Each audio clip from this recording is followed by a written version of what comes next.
परिचय।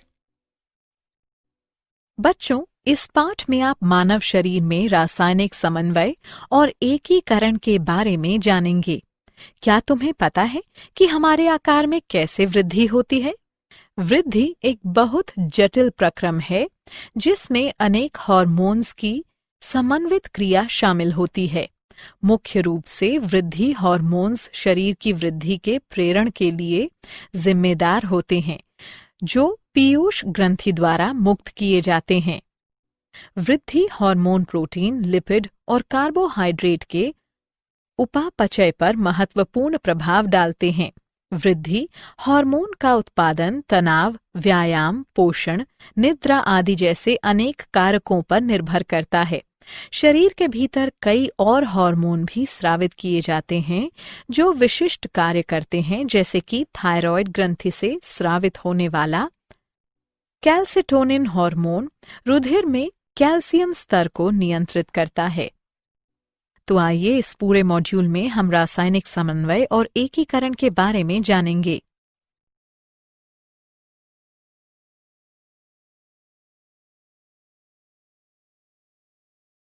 उद्देश्य। इस पाठ के अंत में आप निम्न करने में सक्षम हो जाएंगे: अंतःस्रावी ग्रंथियों तथा हार्मोन्स का वर्णन करना, मानव अंतःस्रावी तंत्र की व्याख्या करना, हृदय, वृक्क और जठर आंत्रिय पथ के हार्मोन की चर्चा करना, हार्मोन क्रिया की क्रियाविधि का वर्णन करना।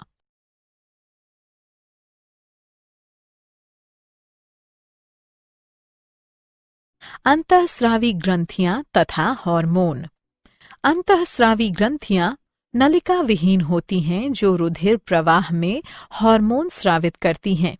इनमें पिनियल ग्रंथि, हाइपोथैलेमस, पीयूष ग्रंथि, थायरॉयड ग्रंथि, पैराथायरॉयड ग्रंथि, थाइमस, अधिवृक्क ग्रंथियां, अग्नाशय, मादा में अंडाशय और नर में वृषण शामिल हैं। हार्मोन रासायनिक पदार्थ हैं जो शरीर में संदेशवाहक अणुओं के रूप में कार्य करते हैं।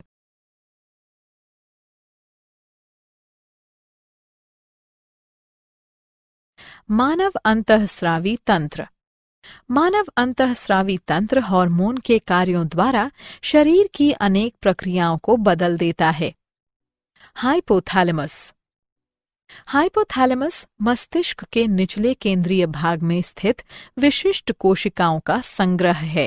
हाइपोथैलेमस की तंत्रिका कोशिका पीयूष ग्रंथि से होने वाले हार्मोन के स्रावण को प्रेरित करने या रोकने वाले रसायनों को उत्पन्न करके पीयूष ग्रंथि को नियंत्रित करता है। हाइपोथैलेमस दो प्रकार के हार्मोन उत्पन्न करता है: मोचक हार्मोन और निरोधी हार्मोन। उदाहरण के लिए हाइपोथैलेमस से निकलने वाला गोनाडोट्रोफिन मुक्तकारी हार्मोन गोनाडोट्रोफिन के स्राव को प्रेरित करता है, जबकि हाइपोथैलेमस से निकलने वाला सोमैटोस्टैटिन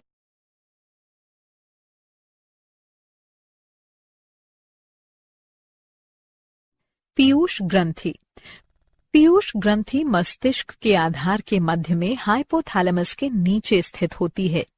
पीयूष ग्रंथि में दो स्पष्ट भाग होते हैं: पश्च और अग्रपिंड। पश्च पीयूष ग्रंथि तंत्रिका ऊतकों की बनी होती है। यह हाइपोथैलेमस में बनने वाले दो हार्मोन ऑक्सीटोसिन और वेसोप्रेसिन का संग्रह और स्राव करती है।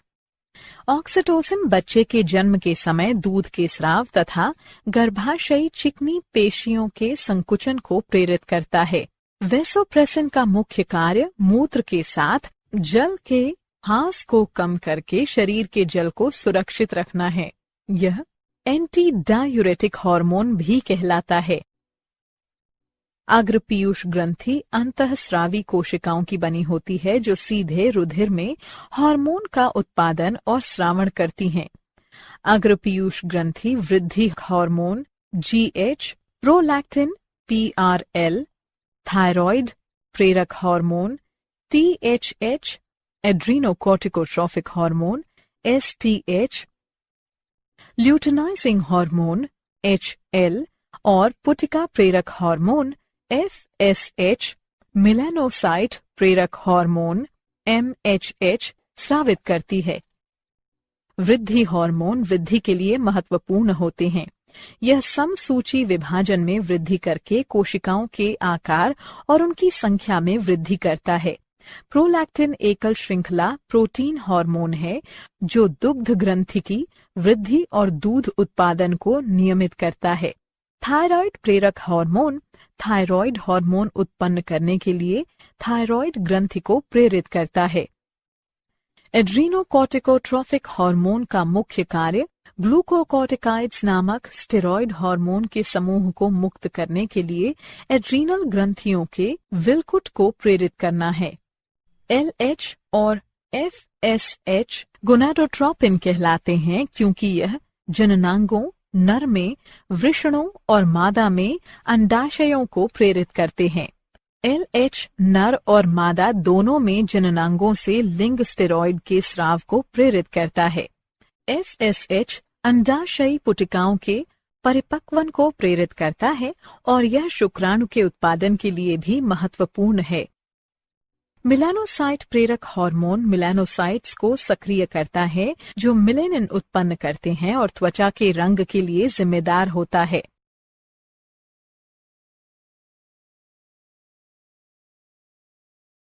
पीनियल ग्रंथि। पीनियल ग्रंथि प्रमस्तिष्क गोलार्ध के बीच स्थित होती है। यह मेलेटोनिन उत्पन्न करती है जो लैंगिक विकास और सोने जागने के चक्र को प्रेरित करता है।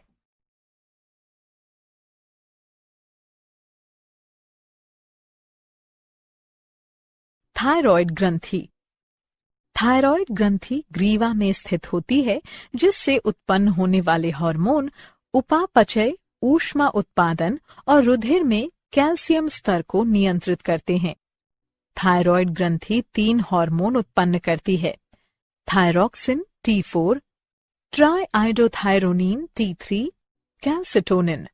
T3 और T4 उपापचय और ऊष्मा उत्पादन को नियंत्रित करते हैं और कैल्सिटोनिन कैल्शियम के रुधिर स्तर को नियमित करने में सहायता करता है। थायराइड ग्रंथि में बड़ी गोलाकार संरचनाएं होती हैं जो पुटिकाएं कहलाती हैं। प्रत्येक पुटिका में थायरोग्लोबुलिन नामक जेल जैसा ग्लाइकोप्रोटीन युक्त केंद्रीय भाग होता है। T3 और T4 बनाने के लिए थायराइड को बड़ी मात्रा में आयोडीन की आवश्यकता होती है। आयोडीन की कमी के कारण थायराइड ग्रंथि की वृद्धि हो जाती है जो अवथायरॉयडिता या गलगंड कहलाती है। अतिरिक्त थायराइड क्रिया थायराइड अतिक्रियता के कारण वयस्कों में उपापचय में वृद्धि हो जाती है जिससे अधिक पसीना निकलता है और अधिक भोजन ग्रहण करने के बावजूद वजन घट जाता है।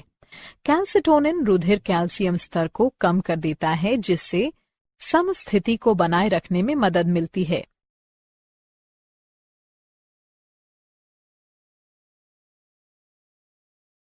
पैराथायरॉयड ग्रंथि। पैराथायरॉयड ग्रंथियां 4 छोटी ऊतक ग्रंथिकाएं होती हैं जो थायरॉयड ग्रंथि की पश्च सतह पर उपस्थित होती हैं। वे पैराथायरॉयड हार्मोन नामक पॉलीपेप्टाइड हार्मोन उत्पन्न करते हैं। PTH रुधिर में कैल्शियम स्तर को नियंत्रित करने के लिए कैल्सिटोनिन के साथ कार्य करता है। यह रुधिर कैल्शियम स्तर में वृद्धि करता है, इसलिए जब रुधिर में कैल्शियम का स्तर नीचे गिर जाता है तो PTH के स्राव को प्रेरित किया जाता है।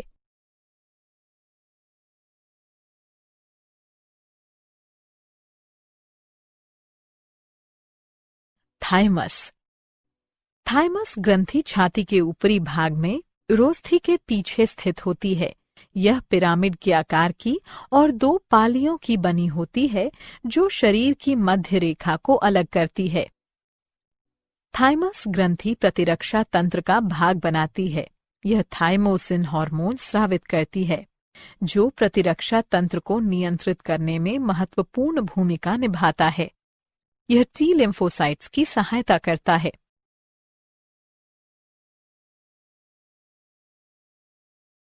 अधिवृक्क ग्रंथि।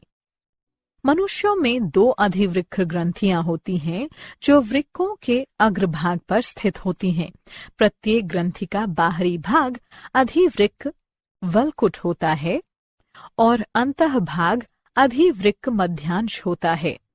अधिवृक्क वल्कुट को 3 परतों में वर्गीकृत किया जा सकता है। जोना रेटिकुलरिस यानी आंतरिक परत, जोना वेसिकुलेटा मध्य परत, जोना ग्लोमेरुलोसा बाहरी परत।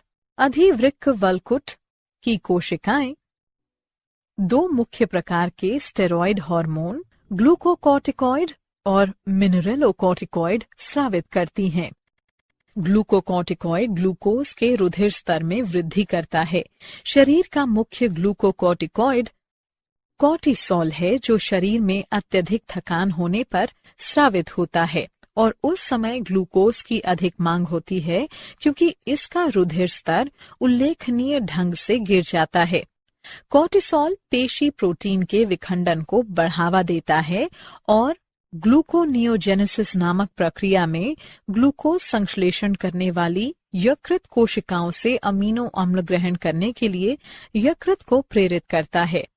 मिनरेलोकॉर्टिकॉइड बाह्य कोशिकीय तरल में पोटेशियम और सोडियम जैसे खनिज लवणों की सांद्रता को समायोजित करता है।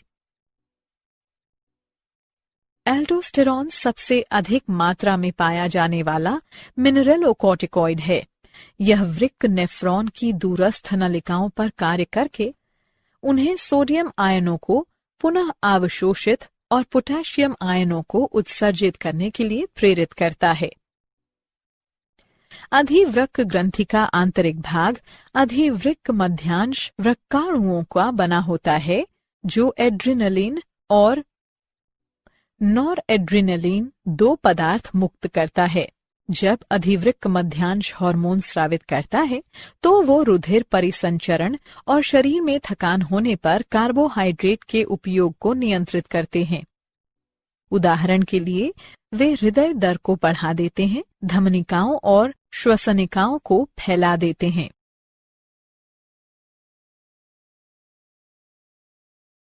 अग्नाशय अग्नाशय युक्त ग्रंथि जो अंतःस्रावी तथा बाह्यस्रावी दोनों रूप में कार्य करती है।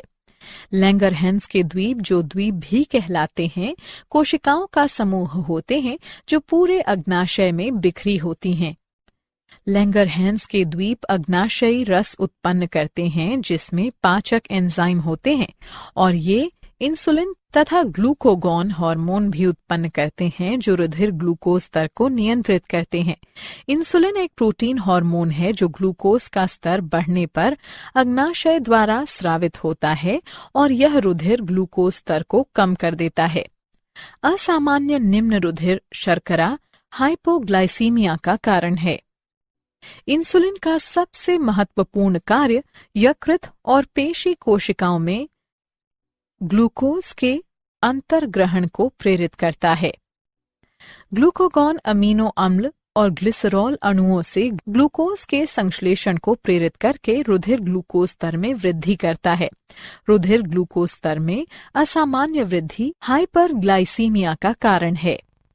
इंसुलिन का स्तर कम हो जाने से डायबिटीज मेलिटस बीमारी हो जाती है जिससे रुधिर शर्करा स्तर में वृद्धि हो जाती है।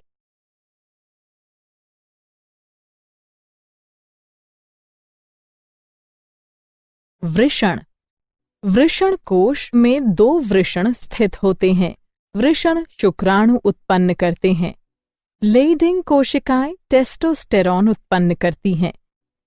टेस्टोस्टेरॉन प्रोस्टेट ग्रंथि, शिश्न, यूरिथ्रा, अंडकोश, शुक्राशय, वृषण रज्जु आदि जैसे नर जनन अंगों के विकास, परिपक्वता और कार्य को नियंत्रित करता है।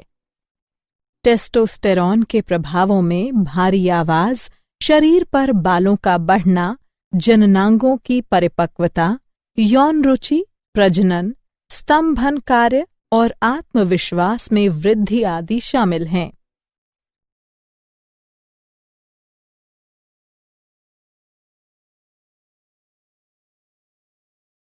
अंडाशय अंडाशय श्रेणी में गर्भाशय के दोनों ओर स्थित होते हैं और एस्ट्रोजन एवं प्रोजेस्टेरॉन उत्पन्न करते हैं। एस्ट्रोजन मुख्य रूप से मादा जनन अंगों के विकास के लिए जिम्मेदार होता है, जैसे कि स्तनन ग्रंथि का विकास। प्रोजेस्टेरॉन गर्भावस्था बनाए रखने में महत्वपूर्ण भूमिका निभाता है। यह दुग्ध के निर्माण और स्राव को भी प्रेरित करता है।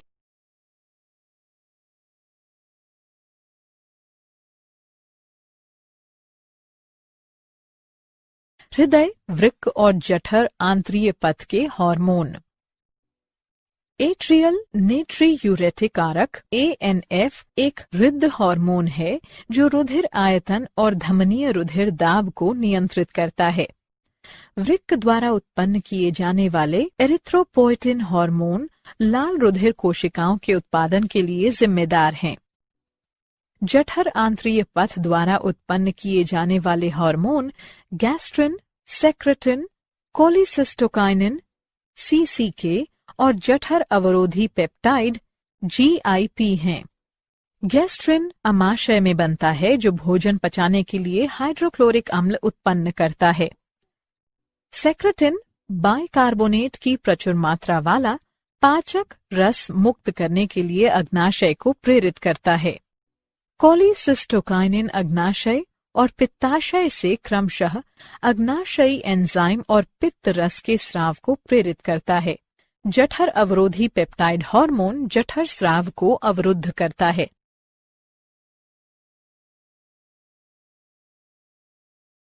हार्मोन क्रिया की क्रियाविधि। हार्मोन शरीर के सभी अंगों में चक्कर लगाते हैं, लेकिन ये लक्ष्य कोशिका या लक्ष्य अंग कहलाने वाले केवल विशिष्ट ऊतक कोशिकाओं या अंगों को प्रभावित कर सकते हैं।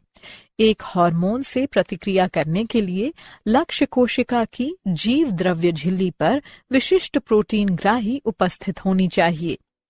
प्रोटीन ग्राही से हार्मोन का बंधन हार्मोन ग्राही सम्मिश्र बनाता है। हार्मोन ग्राही सम्मिश्र लक्ष्य अंग में जैव रासायनिक परिवर्तनों को प्रेरित करता है। हार्मोन को उनकी रासायनिक प्रकृति के आधार पर वर्गीकृत किया जा सकता है। पेप्टाइड, पॉलीपेप्टाइड और प्रोटीन हार्मोन में glucagon, oxytocin, anti diuretic hormone इत्यादि शामिल हैं।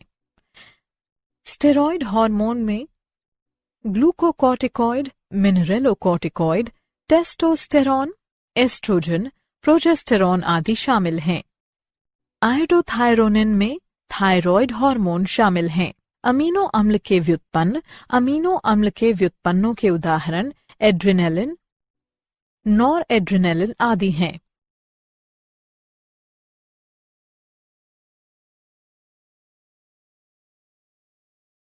क्या आप जानते हैं? अनुसंधान से पता चलता है कि मादा में एस्ट्रोजन का उच्च स्तर स्तन, गर्भाशय और ग्रीवा के कैंसर का कारण हो सकता है। ऊष्मा शुक्राणु उत्पादन को कम कर सकती है। अधिक धूम्रपान करने और अल्कोहल ग्रहण करने से शुक्राणुओं की संख्या कम हो सकती है।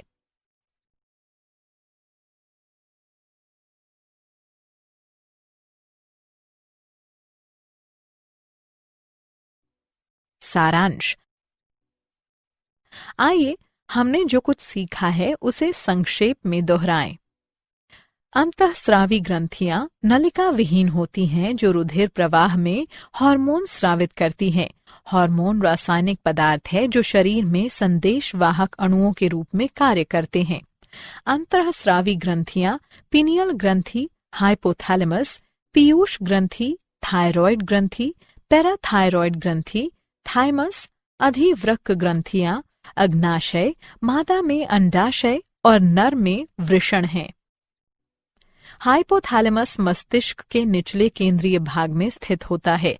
पीयूष ग्रंथि मस्तिष्क के आधार के मध्य में हाइपोथैलेमस के नीचे स्थित होती है। पीनियल ग्रंथि प्रमस्तिष्क गोलार्ध के बीच स्थित होती है। थायरॉयड ग्रंथि थायरॉक्सिन, ट्राई आयोडोथायरोनिन, कैल्सिटोनिन उत्पन्न करती है।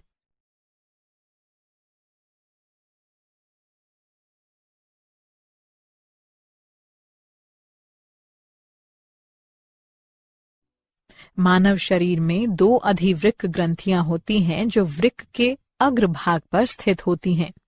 अग्नाशय बहिस्रावी और अंतःस्रावी ग्रंथि के रूप में कार्य कर सकता है। टेस्टोस्टेरॉन नर जनन अंगों के विकास, परिपक्वता और कार्य को नियंत्रित करता है। एस्ट्रोजन मुख्य रूप से मादा जनन अंगों के विकास के लिए जिम्मेदार होता है। एट्रियल नेट्रीयूरेटिक कारक एक हृद हार्मोन है। एरिथ्रोपोइटिन हार्मोन लाल रुधिर कोशिकाओं के उत्पादन के लिए जिम्मेदार है। जठर आंत्रीय पथ द्वारा उत्पन्न किए जाने वाले हार्मोन गैस्ट्रिन, सेक्रेटिन, कोलिसिस्टोकाइनिन और जठर अवरोधी पेप्टाइड हैं।